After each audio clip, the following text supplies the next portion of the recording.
Bien, gracias. Sí, se oye. Gracias. Bien, cuando pueda. Bien, está aquí. Bueno, muchas gracias. No, sobre todo, en este caso tengo que decirlo, gracias a la Fundación SICOP y a su presidente por la confianza que tiene en mí y obviamente por la cordialidad y buen rollo que hay para trabajar con este equipo de gente.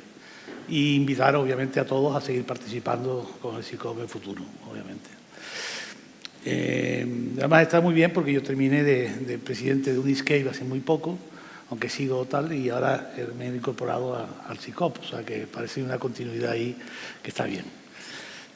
Bueno, estancia sin techo. Hoy me toca un poco intervenir desde la otra parte, un poco más menos de la organización o de la coordinación, y me gustaría pues ser breve, intentaré ser breve, cuando falten 5 minutos, no sé cuánto tiempo, pero me vas indicando que puedo cortar bastante fácil, ¿no?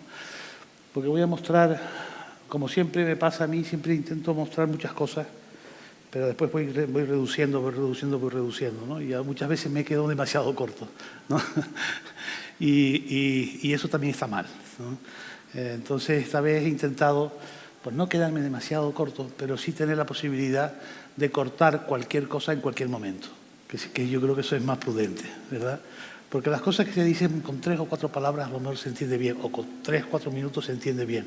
Lo demás es recrear un poco todo el proceso. Por tanto, creo que lo puedo cortar bastante bien por el tema de los tiempos. Estancia sin techo. Bueno, pues yo creo que todo el mundo... ¿De dónde viene ese título? Pues viene...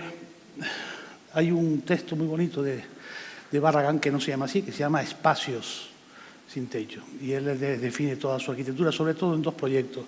Los 2 proyectos que organizan a la vera del Chapultepec, es decir, a la vera del bosque de Chapultepec. No son proyectos urbanos como tal, aunque dan a calle, sino son proyectos de jardín. Y todo lo que hace Barragán, fundamentalmente, después del proceso de Mina Guadalajara, fundamentalmente son jardines. O mejor, espacios sin techo o espacios con techo. Y toda la articulación de Barragán, explicada fundamentalmente en los últimos textos que has acreditado, han modificado todo el comportamiento de la modernidad barraganesa para transformarla en ese sentido de la posibilidad de comprender esa relación entre espacio con techo y sin techo como un elemento de articulación y de continuidad. Pues ese es un poco el argumento de la parte fundamental final de mi argumento, ¿no? Y eso alguien es posible que lo interprete que sea un patio. Yo creo que sí. Yo creo que esto significa patio. Pasa, por favor. Y el patio, yo sería capaz... pasa, por favor, sí. Yo tengo aquí el mando. Perdón. Yo sería capaz de entender... Yo sería capaz de entender de que... A mí me gustaría que todo el mundo pusiera un patio en su vida. O sea, es como aquello, como eslogan, pon un patio en tu vida, ¿no? Y a lo mejor sería bueno que reconociéramos cuál es el patio de tu vida, ¿no? Pues yo creo que ese patio de tu vida, este es el último que he hecho, que es este. En un sitio donde no hay patio. Es un patio. Pero un patio de un sitio donde teóricamente es un sitio para ricos, ¿no? Donde le gustan fundamentalmente las terrazas mirando un acantilado, que es el Infara. Y donde nadie hace patio, sino todo el mundo hace terrazas. Por cierto, terrazas que son invivibles porque son ventosas con alisios dominantes y con un sistema de solar azul que casca. Y donde los elementos de orientación de ese Infara, tan bonito como expresión plástica con la fotografía, mirando Santa Cruz debajo, idílico, y el mar, como espacio tengo dudas. Pues a mí intenté convencer, y me costó mucho, al señor que quería hacerse su casa en una parcela de 45 grados de pendiente para tener esa sensación de dominar a la ciudad y al mar, pues se me ocurrió la idea de intentar aprender un poco de la Rotava, de ciertas casas de la laguna, de establecer que el patio fuera un mecanismo, un device, un mecanismo que sea capaz de articular una topografía. Y por tanto establecer una lógica de relaciones entre arriba y abajo, desde visiones transversales que rompiera la dicotomía de terraza frente o la terraza horizonte, ¿no? Y que rompiera eso a través de una articulación de un mecanismo, como un teléfono, ya que estamos tan acostumbrados a los teléfonos, al final el teléfono es un device, ¿no? Que me pone en contacto, me da relaciones, establezco sistemas. Pues yo creo que el patio tiene algo de esto, ¿no? El patio en sí mismo desde los umbrales, desde el techo, desde las visiones transversales, no lineales, permite toda una formalización de estructuras internas y de relaciones internas y externas, que a mí por lo menos me parecen bastante alentadores. Perdón. Formación educativa ULPGC.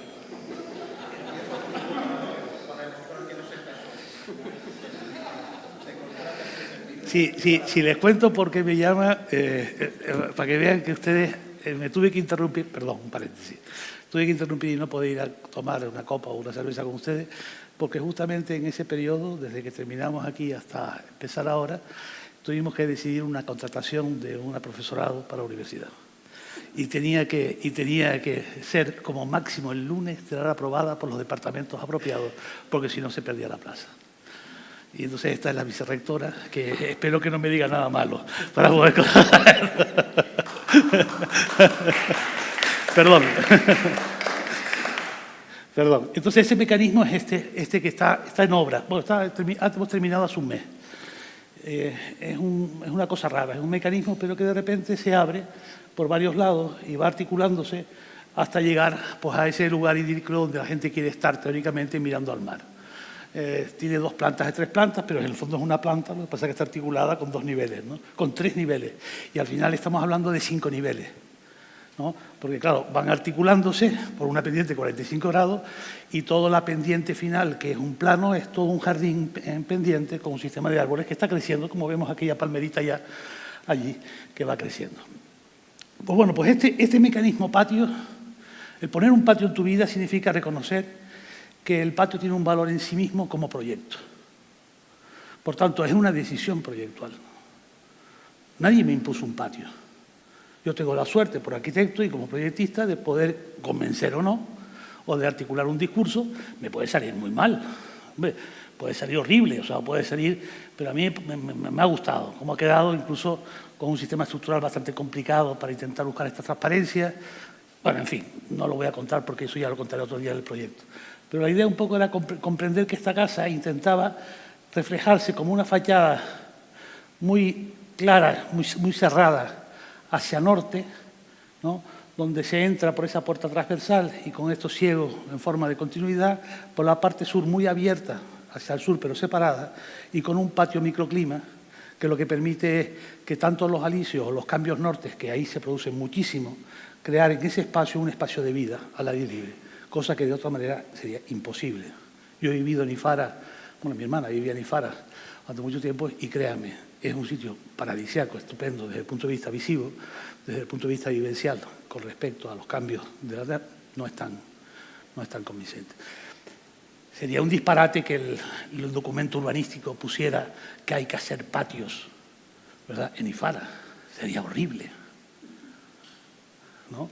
Sería horrible que alguien nos dijera lo que tendríamos que hacer, ¿verdad?, cuando encontramos estas soluciones, porque depende del ancho de parcela que tenga, cuánto es la medida, toda una serie de matrices que eso no se suele definir desde el punto de vista urbanístico y es el proyecto el que de alguna manera va intentando reproponer una lectura del sitio, del lugar, etcétera, etcétera, ¿no? Bien, también es verdad que nos podemos encontrar con patios hechos. Entonces, si hay un patio hecho, la respuesta del arquitecto ya no es hacer el patio, sino es cómo trabajar con el patio. Pero ¿cómo trabajar con el patio solo desde el punto de vista de su restauración? Yo creo que no. Yo creo que cualquier restauración, aunque sea una restauración filológica, y la misma palabra lo dice, tiene que establecer una lógica del tiempo para establecer ese mecanismo del patio desde el punto de vista de la vida contemporánea. La reproducción filológica desde el punto de vista de lo que era, eso no es filología. Desde el punto de vista contemporáneo, eso es mimesis. Y por tanto hay que tener cuidado con estas palabras desde el punto de vista de entender una cosa tan elemental como un patio, en este caso que me lo encuentro. O sea, me encuentro un patio. Entonces, ¿qué hago? Entonces aquí hay operaciones y también podría ser otra cosa, ¿no? Creo un patio, me encuentro un patio, puede no tener valor el patio. Hombre, si no tiene un valor patrimonial, pues me da igual. Me lo cargo, me lo quito, lo pongo, como hemos visto ejemplos preciosos en estos 2 días, donde una excusa de un elemento de patio sirve como una excusa de una operación proyectual Y a lo mejor el patio era una tontería tremenda, ¿no? Claro, si tiene un cierto valor, la operación del proyecto empieza a tener más complejidad. Más complejidad no, posiblemente más simplificación. Pero sí, de alguna manera, mucho más dificultad de narrar cuál es el trabajo del arquitecto. Porque ya está. Entonces, como está ya, está. Ahora, ¿cómo narras tú cuál es el proyecto contemporáneo sobre ese patio? Eso ya es más difícil. Y ahí es donde podemos tener problemas, ¿no? Bueno, perdón. Bueno, pues esto a mí me sirve como introducción de ese mecanismo de patio que me gusta ver, ¿no? Y donde aparecen situaciones tan complejas como estas, ¿no? O tan complejas, o tan divertidas, digamos, como esta, ¿no? La laguna. En la laguna voy a contar un proyecto también, en este caso experimental. Y cuando digo experimental me refiero a para no hacerlo. Pero ¿por qué no también pensarlo? Porque los arquitectos también pensamos con proyectos que no se hacen. No todo va a ser para hacerse. Igual que cuando hago una narrativa de un libro, lo hago a lo mejor no para publicar, pero tengo que escribir para poder editar. Si yo no tengo la costumbre de editar, de escribir, muy difícil poder publicar un libro, ¿verdad? Pues el proyecto también tiene esa cuestión que sea experimental. Y yo invito a todos y sobre todo a las administraciones de que introduzcan muchos proyectos experimentales. Muchos. Porque al final la ciudad histórica o las ciudades son unas estratificaciones de pensamientos, de reflexiones, de documentos, de proyectos, que una ciudad que se digne debe tener muchos proyectos. Muchos de ellos no realizados, pero sí documentados. Para poder establecer esa estratigrafía de cuál es el valor de lo que después se realizará con el común de acuerdo de todos o de la decisión de quien la tenga que tomar. Para no descartar nada o no poner nada, se construye uno, pero sin olvidar que hay una estrategia, un soporte, un background, una densidad y una intensidad de conocimientos y de reflexiones que son los que inspiran después una buena realización. En este caso vamos a hablar de un espacio que ustedes han visitado esta mañana, que es este. Y es el proyecto experimental porque está hecho con alumnos de proyectos fin de carrera. Algunos ya eran arquitectos jóvenes y era la iglesia de San Agustín y la manzana de San Agustín. Es esta iglesia que, como ustedes saben, se quemó. Ahora hay un proyecto de rehabilitación estructural o de consolidación estructural. No se sabe muy bien para qué es. Yo eso no lo entiendo, pero bueno, me parece bien, porque claro, si no se puede caer una piedra y mate a alguien. Por tanto, está bien.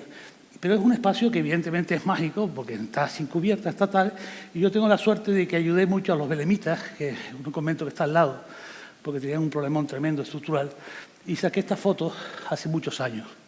Y porque en un momento determinado el Cabildo me pidió si podía hacer una sala de ensayo de la Orquesta Sinfónica, cosa que era imposible, ¿no? Obviamente. Pero tengo estas fotos, además con esas telas allí, que no es que haya un santo o una liturgia X, sino que son sábanas colgadas de los belemitas, ¿no? Lo que pasa es que puestas de una forma extraordinaria, desde un punto de vista figurativo, simbólico, extraordinario. Y si se darían cuenta, verán unas gallinitas por ahí, ¿verdad?, que en el ábside vivían muy bien con sus tales. Y por supuesto con sus maíces y cosas de esas y tal dentro de la iglesia. Bueno, y esto nos sirvió para una reflexión. De decir, ¿por qué no planteamos? Bueno, esto es el Estado hace muchos años, no hace muchos años, unos cuantos años. Claro, los verodes en los cantiles de los apoyos de los durmientes de madera que ya no están, claro, y encontraron allí un hotel de lujo 5 estrellas para crecer, claro. Y que al lado, justamente en el borde, están los varios patios, yo creo que muy bien hechos por Cortés, por Maribel y compañía, en su momento, incluso con el otro. Y que es una pena que no haya una cierta capacidad de continuidad de esto, ¿verdad? Y por eso nos atrevimos a suponer una experimentación sobre la manzana con todos los patios, intentando quitar y poner aquello que no nos parecía adecuado, manteniendo aquellos elementos, pero con un simple ejercicio de contraste, ¿no? Y buscar en esto, pero sobre todo con una intención de ver lo que significaba el patio o la construcción del patio en una manzana que es bastante perversa, con problemas de encuentro difíciles, pero con 2 o 3 piezas magníficas, y buscar cómo se podría encontrar esto. Y al final el objetivo era hacer un jardín. Por tanto, en la iglesia hacer un jardín. Y hacer un jardín con una cubierta. Ya está. Entonces el alumno, o los alumnos del proyecto federal y los arquitectos lo que hicieron es un jardín y pusieron un sistema, en este caso de vigas de lado a lado, con unos pisolés donde podías controlar un poquito todo el tema de la luz para un tema de jardín. O por ejemplo este, ¿no? Que de nuevo había un sistema de cubierta muy sencillo para poder establecer una lógica, o este que simplemente ponía un sistema de tela con una serie de carteles de lado a lado, para encontrar emoción en un espacio que es emocionante de por sí y por el propio hecho de que sea emocionante, tener la capacidad de que sea un poquito más permanente a través de la construcción de un jardín determinado.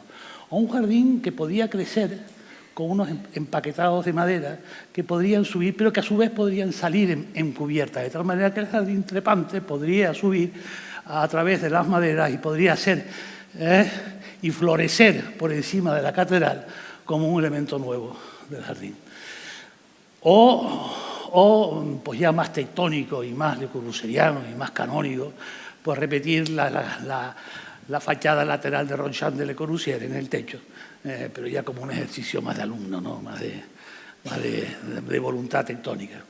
Otro que es hacer un recortable de todos los jardines que existían en la laguna, y en esos recortables de jardines de proponer un nuevo jardín compuesto a través de los elementos morfológicos que encontraba en los diferentes jardines que podían estar en la laguna.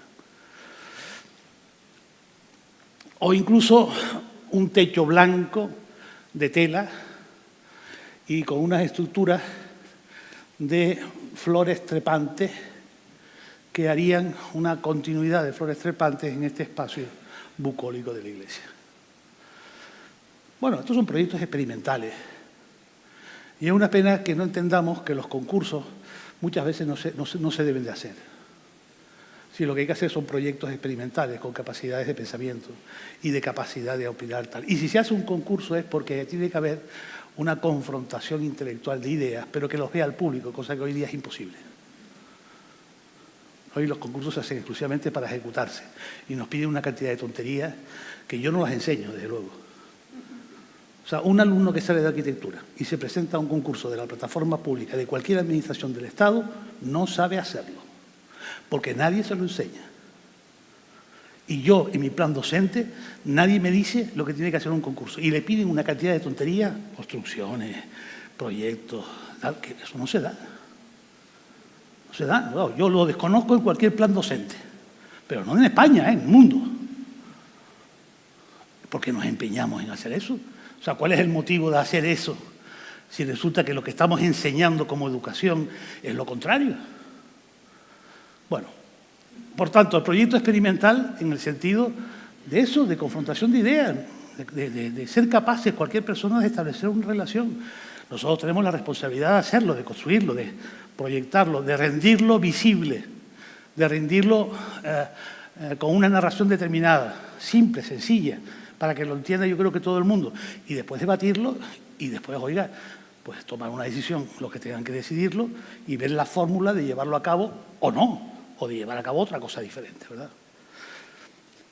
Yo he hecho en falta eso, y ahora hago la última versión, que sería una realización.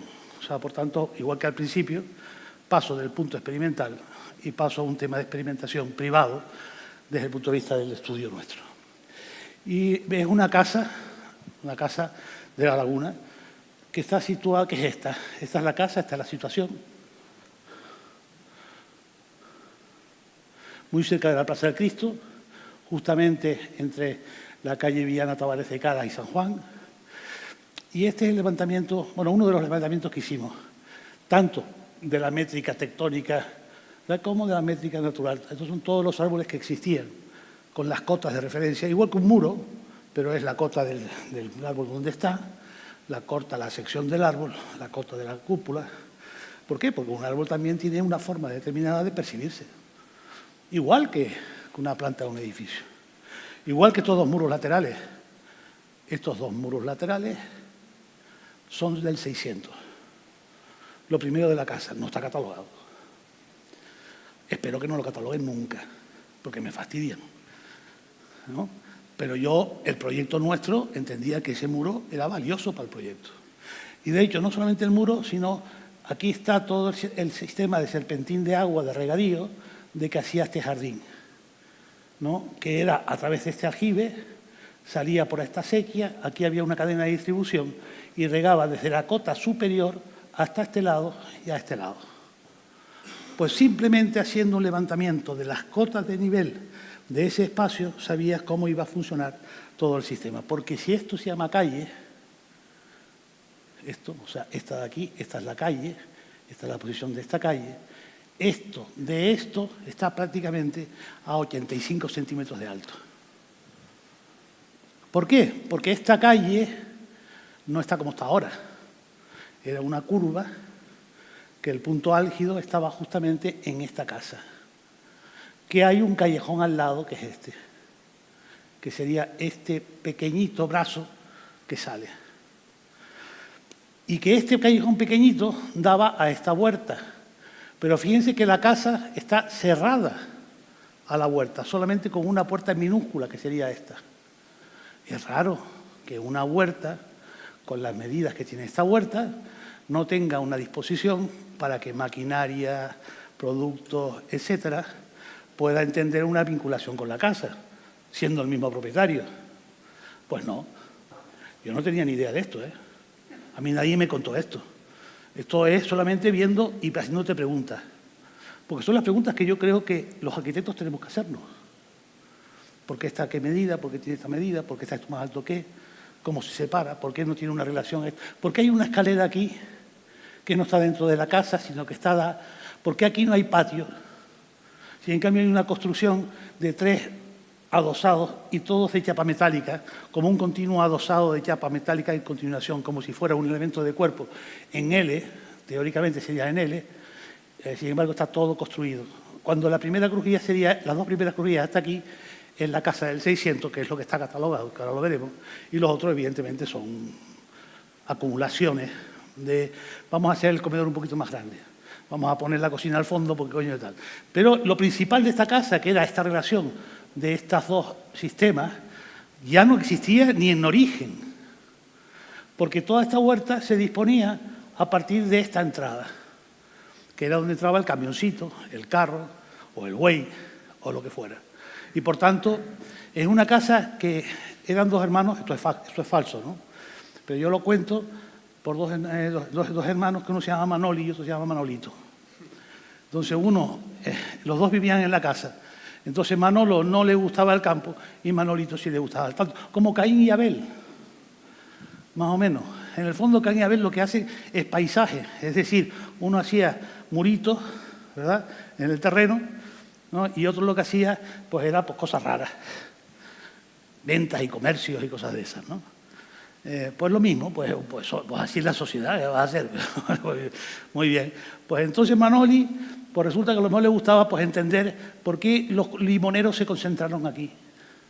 Y habían toda una serie de limoneros preciosos, maltratados, y recuperamos uno y muy mal, pero estaban rotos, habían puesto, en fin. Recuperamos algunas cosas de árboles y nuestra labor era fundamentalmente en comprender. Sin embargo, en la fachada, fíjense que la fachada es esta fachada, una fachada de una casa donde está esta ventanita. Claro, esta ventanita era la planta alta era esta, que es bastante grande, pero era una planta destinada fundamentalmente a aperos o, sobre todo, secados de ciertas frutas, tanto el maíz como lo que fuera, que utilizaban, no la guardilla, porque era una planta alta, esa puerta que no tenía conexión con la distribución normal de la vivienda, para tener un acceso a través de esta puertelita chiquitita, directamente por aquí, para cruzar por este pasillo, para coger esta escalera. Y el pasillo servía como zona de apero de todos los utensilios de labranza, digamos, ¿no? Manoli es un tío listo. Manolito también es un tío listo, ¿no?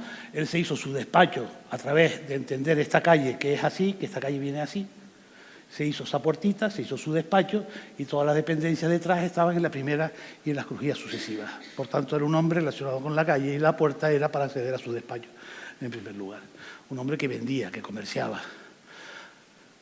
Manolo y Manolito crecen, ¿no?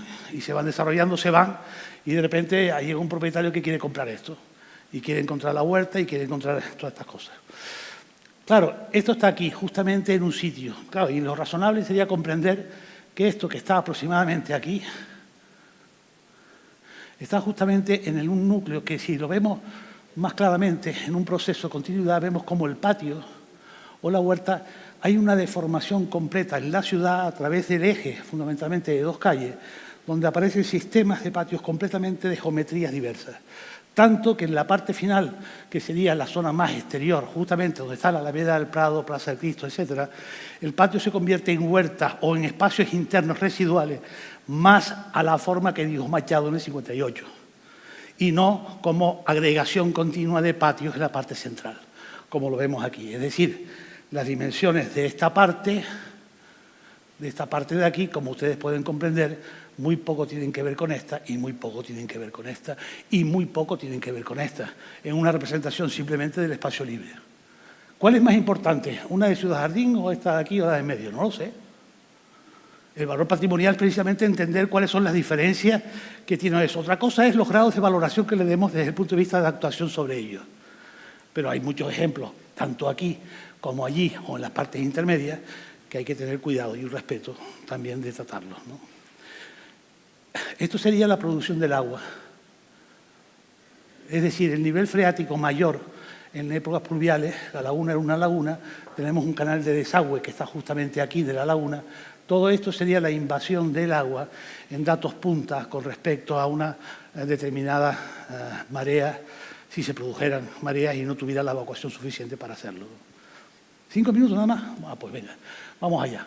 Y esto sería una representación de fotos y de bancales desde el proceso para ver, fíjense, las escalas, las medidas, las métricas de lo que significa el patio, la casa, solamente en una calle que da desde un lado hacia otro como elemento de continuidad. Pues en ese sortilegio, después ya viene una medida que enlazo con lo que dijo José Luis Dolera, porque se enlaza perfectamente. Y esta sería la casa en cuestión. Esta sería la parcela, con la ficha del plan especial, que fue más o menos contemporánea de la casa, donde tenemos un nivel de protección máximo.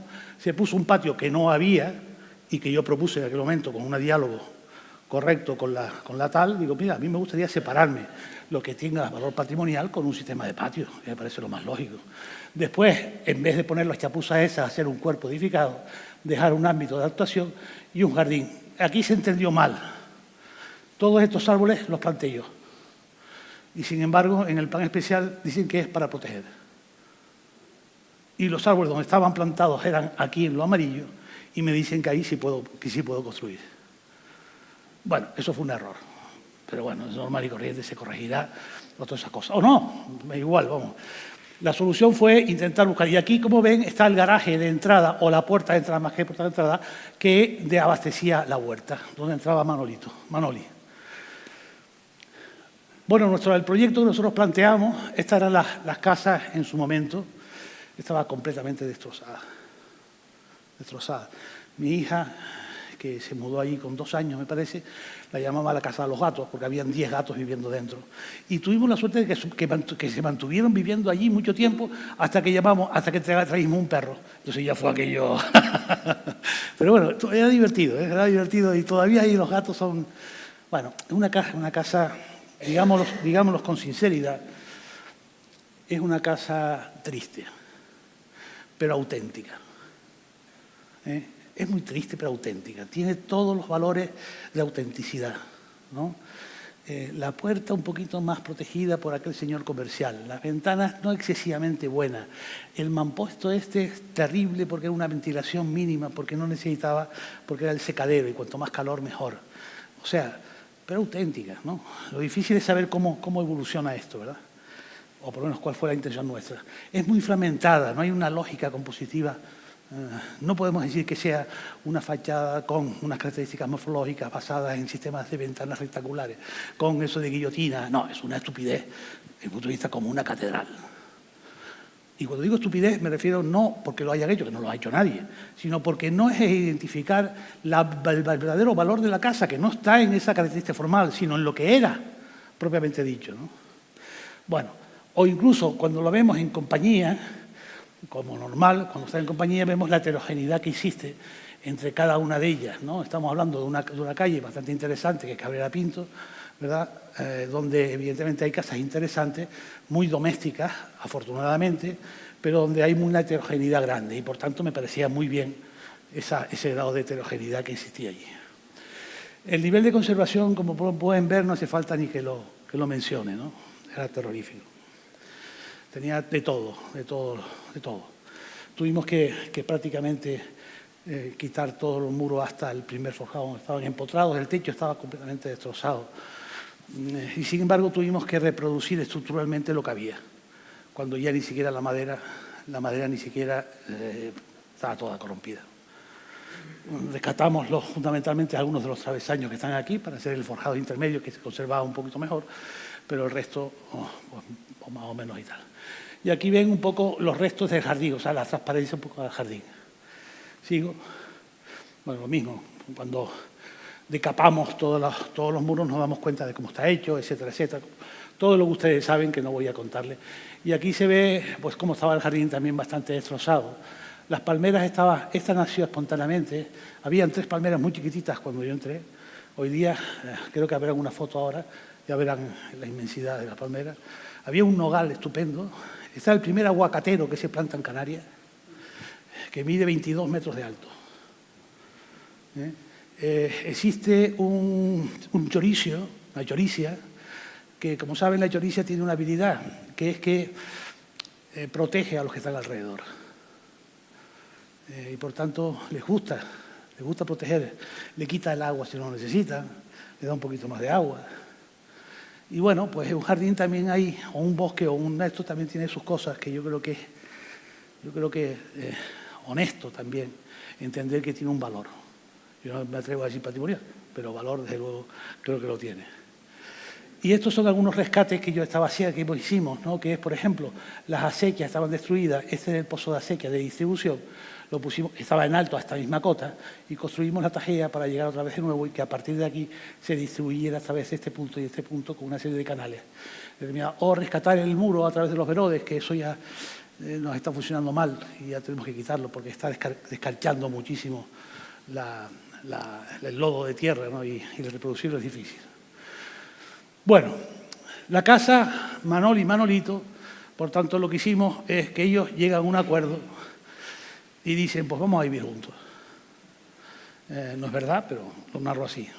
Y lo que hace Manol y Manolito es que si Manoli era el de atrás y Manolito era el de adelante, el de la calle, al final lo que intentamos es entender que la casa hoy día tenía un detrás y un delante que era lo mismo. Y para lo que hicimos fue darle la vuelta a la casa. Cuando digo darle la vuelta no significa que coger la vuelta físicamente y darle la vuelta, sino entrar por atrás. O sea, entrar por el sur. O sea, no entrar por la calle. Es decir, asumir que la casa hoy día lo que tiene es un patio o una huerta. Y el huerta era el elemento fundamental de todo el proyecto. Y por tanto, entrar por el patio al sur y al norte. Porque ya no había más comercio y Manol y Manolito ya no funcionaban. Y por tanto había que transformar toda esa casa en base a una nueva recuperación de lo que pretendíamos hacer. Perdón. La casa, por tanto, se entra, en lugar de por aquí, se entra por aquí. Y al entrar por aquí, yo entro al jardín, por aquí, y entro a los espacios con techo por aquí. En una relación de continuidad y en el umbral justamente de través total. La parte patrimonial la actúo escrupulosamente como está determinada, lo máximo y tal, y solicito al Cabildo y al Ayuntamiento con mucho acuerdo cambiar la puerta por una ventana. O sea, que me dejen cambiar y quitar la puertita que estaba allí para el comercio y para el despacho, poner una ventana. Que me permitieron al final y con hostilidad y creo que me parece bastante interesante. Por tanto, esa es la condición para que esto no se independice, ni se pueda independizar de la casa y entender que esto es el espacio fundamental, ese mecanismo que teníamos en la otra casa, ese mecanismo que es esencial para comprender la casa. Y esta es la casa. Pero la casa es esta y esta. En medio hay otra casa. Esta es la casa que da a la calle y esta es la entrada. Estas son las ventanas que dan a la calle, ¿no? Y lo otro es la entrada, con el coche, con lo que fuera, con las personas, con todo, ¿no? Y esta sería desde el jardín. Este sería desde el patio. Por tanto, todo el patio se construye a partir de lo que está hacia el jardín al sur. Por tanto, temas de solamiento, ventilación, no hace falta calefacción, etcétera, etcétera, etcétera. Norte cerrado, elementos de control, ventilación, vientos dominantes, visiones, etcétera. Lo que ustedes saben. Y esta sería la imagen de la huerta como queda, que queda en forma de jardín. Es un jardín repentado donde hay árboles frutales, se planta, pero se planta a una escala que los habitantes no llegan a consumir lo que se produce allí semanalmente. Y son 4 por 3 metros, que es justamente esto de aquí. Esto, en producción, los habitantes, que en aquel momento éramos 4 o 5 personas, no lo consumían. Momentos de flores y de situaciones que van dando forma a... Bueno, este es el antiguo aljibe, que se mantiene, la bomba del aljibe, la acequia, el tal y la casa. La visión frontal de la casa desde atrás. Desde dentro, desde este umbral, perdón, desde este punto, estamos aquí, desde este punto ya entramos a la casa, ¿verdad? Teóricamente a lo cubierto. Bueno, está la fachada que se transforma, que ya lo saben, o sea, aquí y aquí. Esto fue una solución que propusimos en un momento. He traído un plano viejo, un momento donde poníamos un cristal, pero al final se quitó eso y no... Y además fue un buen criterio no hacerlo. Se propuso también, me acuerdo, al ayuntamiento y al cabildo de hacer un cristal para agrandar más esa ventana de cara al dormitorio y al baño que estaba en planta alta, pero al final no me lo aprobaron, me acuerdo, en el ayuntamiento, me agarré un cabreo del carajo por el tema, pero después se lo agradecí, porque tenían razón. No, me parece que era bastante lógico, ¿no? Y entro a la casa como un umbral. Yo creo que las casas hay que entrar de una forma, y la Casa de la Laguna tienen una forma de entrar extraordinaria, que es a través de la luz. En todas las casas de la Laguna el sistema de umbral y de zaguán está vinculado a la aproximación de luz interior o luz exterior. Es decir, si yo entro veo oscuridad, pero si estoy dentro veo luz fuera. Ese sistema de luces hay que hacerlo, creo que como forma de proyectual. Y por tanto, a partir de ahí, las luces de fuera o de dentro van cambiando el sentido de la trascendencia del entrar a una casa. Y por tanto, para entrar a una casa hay que saber cómo se entra a una casa. Y a mí me gustan cómo se entran las casas a la Laguna, que está fundamentalmente basado en el término de San Juan a través del control de la luz. Control de la luz significa rendijita, esto es luz artificial, pero en el otro caso es una rendijita para que el contraste de la luz con respecto al exterior haga brillar el exterior y, si en cambio, tú estés allí en una situación de penumbra para poder entrar a la casa. Eso se llama purificación, desde otra liturgia determinada, ¿no? O, por ejemplo, bueno, por lo mismo, sigo. O, por ejemplo, a través de una malla determinada perforada. Si las mallas perforadas se hacen de una manera, tú nunca ves así, ves una serie de sombras. Te tienes que poner justamente en diagonal, justamente de los agujeros, para ver la transparencia. Eso no se puede hacer con fotografía. Eso solamente se hace con el ojo humano. Porque la fotografía tiene una cosa que se llama reverberación. Que tú cuando lo tocas, lo que hace la lente hace chuc chuc. Y cuando hace allí no tiene la capacidad de ponerse puntualmente. Y eso, por eso se ve en fotografía ese efecto tan bonito, cosa que en la realidad no se ve. Eso se llama teoría de la percepción, Jean-Luc Ponty. Teoría de la percepción visual. Y que fundamentalmente todos los focos y toda la teoría de la percepción visual se basa en ciertos conceptos de ese tipo, ¿no? O, por ejemplo, estos, ¿no? Estos efectos estupendos, ¿no? Bueno, si te pones ves cómo la transparencia empieza a nacer, ¿no? Fíjate que cada uno de esos redondelitos mide 2 micras, o sea, pequeñito. El nivel de reproducción es tan grande con la cámara. Bueno, igual, eso es una tontería. Seguimos con los umbrales y los efectos de luz, etcétera, etcétera. El jardín ya con árboles, agapantos, rosaledas, naranjos, recuperamos los naranjos, aceviños, etcétera, etcétera, etcétera. Agapantos con luz, que también es otro efecto, yo creo que muy bello, una Rosaleda que cuida a Maura extraordinariamente bien, y toda una serie de elementos, tres cipreses juntos. Nosotros en todos los proyectos yo procuro siempre poner 3 cipreses juntos, separados 75 centímetros a eje, porque después se transforman todos en uno, y ese uno único se forma un ciprés solo, muy del mundo árabe, y que viene a decir fundamentalmente la bienvenida, la amistad y la continuidad. En uno solo.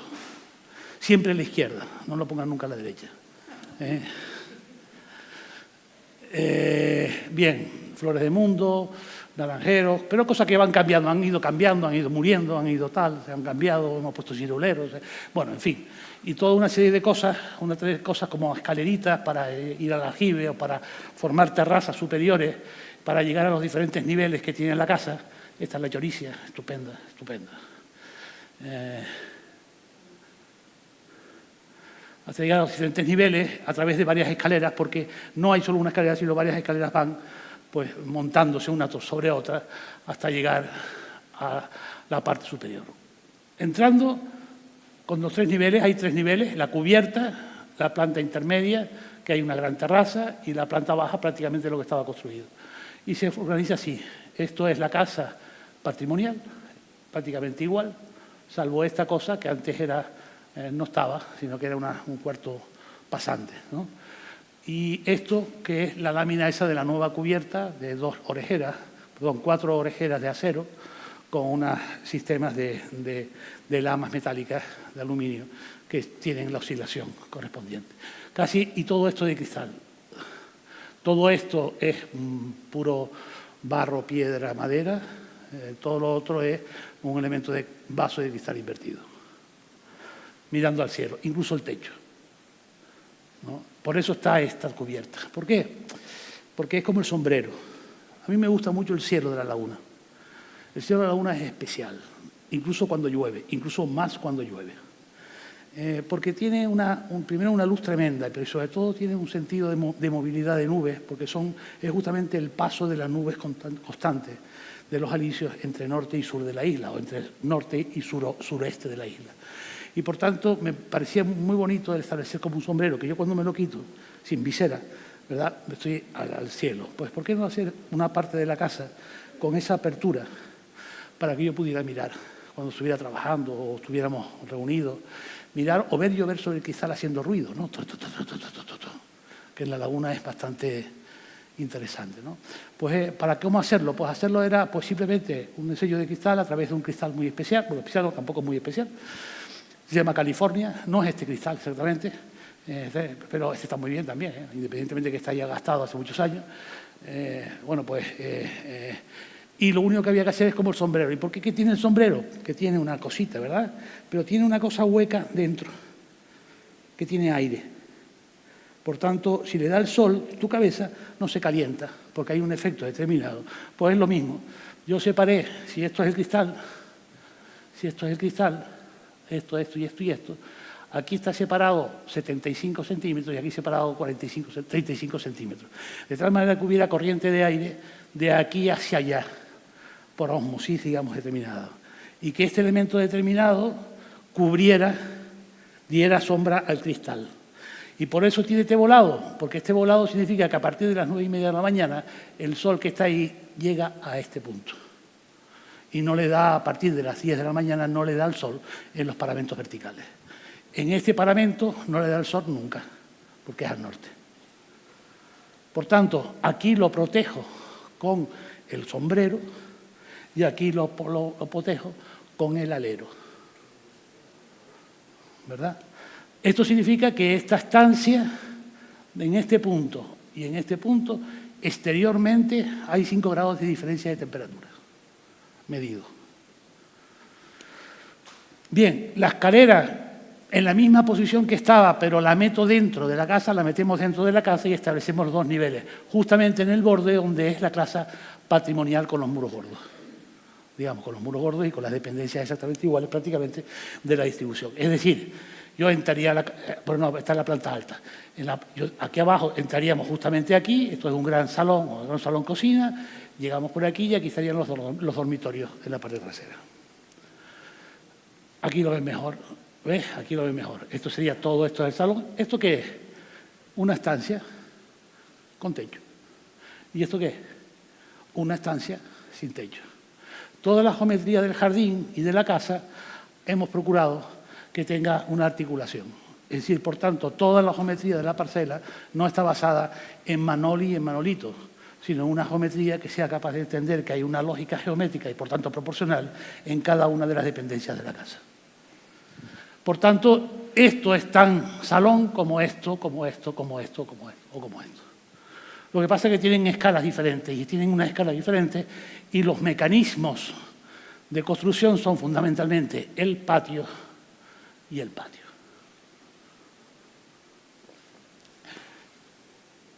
Todo lo demás son geometrías. ¿Por qué esa es una geometría oblicua? Fundamentalmente en un jardín, cuando tienes una percepción de sucesión de espacios como este, tienes necesariamente que hacer una descomposición geométrica girada, fundamentalmente de 10, 22 grados, 23 grados. Esos 22 grados lo decía exactamente Lenotro. Cuando hace Versalles, en todos los jardines de Lenotro, lo hace con una geometría, con una traslación de geometría capaz de formar una forma determinada de percepción visual. ¿Para qué? Fundamentalmente para cuando estoy aquí dentro, el jardín se entienda como una continuidad y no como un rechazo, como una pared, sino que sea como un determinado proceso de seguimiento y de articulación con respecto al jardín. Estos son los sistemas gráficos de las geometrías y los mecanismos que utilizamos y los intermedios y los umbrales de dichos sistemas, que serían los rojos, ¿no? En cada un proceso de cambiar de estancias con techo o sin techo siempre hay un umbral. Termino porque yo creo que ya está y les muestro un poco que dentro desde la casa, desde la última habitación pegada a la calle, se ve el fondo del muro de la casa a través de la transparencia de los diferentes espacios geométricos que componen la casa. Por eso me parece que hablar de la laguna, yo he aprendido de la laguna esto, que una casa, jardín, huerto, es un proyecto, es un mecanismo. No es una huerta, no es un patio, no es una casa, es una necesidad de entender un mecanismo, que el proyecto es el que tiene que definir los valores. Por supuesto, aquí tuve que hacer, porque no era una casa tan... me encontré con unas maderas extraordinarias, no. Las únicas maderas que utilicé, y las transparencias. La casa está abierta, cada uno de los umbrales se pueden abrir y organizar pues este espectáculo, un teatro, una escenografía de la casa con estancias con techo y sin techo, de día o de noche, o haciendo teatro.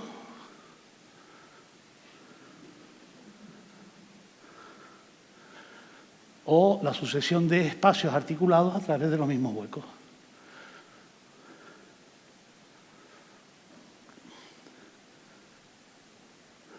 La parte a partir de la escalera, aquí se ven justamente a este nivel, esa fachada es la fachada trasera de lo patrimonial. Las ventanas son las mismas, pero lo que hemos ampliado a través de unos dinteles, a través de establecer un nuevo marco compositivo a cada uno de los huecos que existían precedentemente. Por tanto, es lo que se hacía un relieve saliente para que tensione la fachada, utilizando prácticamente los mismos huecos, pero exagerándolos en la tensión, es decir, en los marcos. Y en la ESO de cristal, la superior, donde está el techo, que da hacia el jardín. Este sería el sombrerito.